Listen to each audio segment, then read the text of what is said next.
విశాఖపట్నం నుండి ఎర్నాకుళం వెళ్తున్న టాటా ఎర్నాకుళం ఎక్స్ప్రెస్ అర్ధరాత్రి అగ్ని ప్రమాదానికి గురైంది.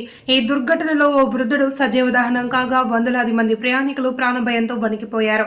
రైలు విశాఖ జిల్లా దువ్వాడ దాటిన తరువాత ఎలమంచిలి సమీపంలో ఈ ప్రమాదం సంభవించింది.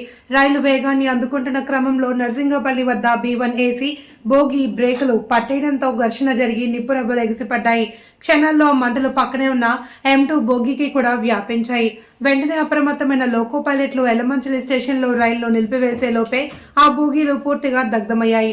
మంటలు దట్టమైన పొగతో బోగీల నిండా కార్బన్ మోనాక్సైడ్ నిండిపోయింది. ఏం జరుగుతుందో తెలియక ప్రయాణికులు ప్రాణభయంతో తలుపులు తన్నుకుంటూ బయటకు పరుగులు తీశారు. అనకాపల్లి, ఎలమంచిలి, నాకపల్లి నుండి అగ్నిమాపక యంత్రాలు వచ్చేసరికి 2 బోగీలు పూర్తిగా కాలి బూడిదయ్యాయి. ఈ క్రమంలోనే B1 బోగీలో ప్రయాణిస్తున్న 70 ఏళ్ల వృద్ధుడు బయటకు రాలేక మంటల్లో చిక్కుకుపోయి మరణించారు. మృతుడిది విశాఖపట్నానికి చెందిన చంద్రశేఖర్ సుందర్గా గుర్తించారు. జిల్లా కలెక్టర్ విజయకృష్ణన్, SP తదితరులు దగ్గరుండి సహాయక చర్యలు చేపట్టారు.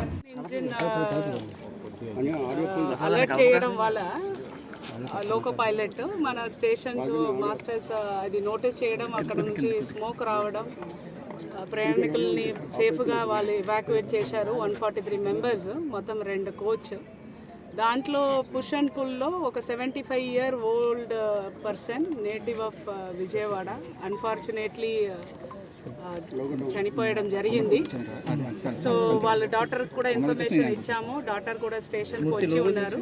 మన రైల్వేస్ ఫారెన్సిక్ డిపార్ట్మెంట్ వచ్చిన తర్వాత యాక్సిడెంట్ దేని వల్ల జరిగింది, ఆ కోచ్ రెండిట్లో అనేది అసర్టైన్ చేస్తారు.